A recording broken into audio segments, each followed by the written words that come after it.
Sports Medicine Center.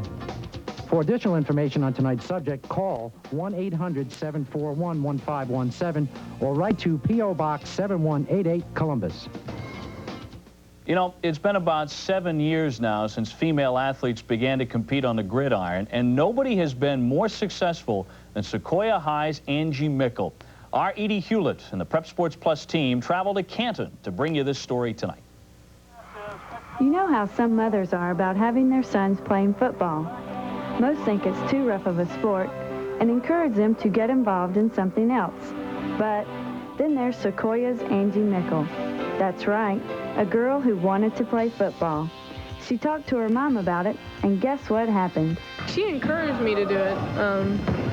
I was thinking about it, and, well, at first she discouraged me, and then she began to encourage me, and to the point that I almost had to try out, just for her sake. So, Angie went to spring football practice to try out for the team. Did a pretty good job, but she's a soccer kicker, and football was new to her as far as kicking it. So even though she had a lot of power, her technique wasn't very good. But she went to University of Georgia camp this summer and came back a good kicker, and has really contributed to our football team. Indeed, she has. A few weeks ago, Sequoyah was tied with Harrison High at 21 with only 15 seconds left. Angie was called in to kick the deciding field goal, and you guessed it, she split the uprights. When she gets out there, she's all business, and obviously right now, at our point in the season, she's one of the top scorers as far as kickers in the state, so everybody takes her serious now. I'd say they do, especially her teammate. Mike Carter is her backup place kicker.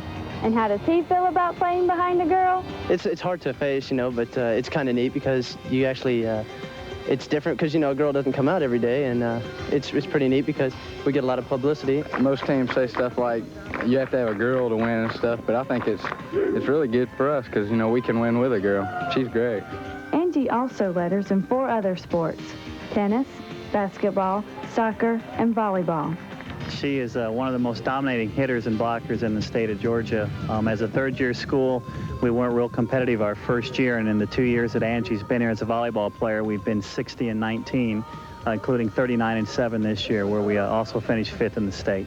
Defensively, you know, she plays sweeper for me, and I rest a lot easier when she's on the field. She has made an enormous impact. Angie's goal is to make an even bigger impact in football. Hopefully some game for the end of the season I'll go in at a position other than field goal kicker. Edie Hewlett for Prep Sports Plus. One of the top athletes in the state, 5 sports she plays. Now, including last week's game, Angie has kicked 22 PATs and is 7 out of 8 in field goal attempts for a total of 43 points. It's time now for Max Howell's look at 2 of Georgia's recruiting prospects.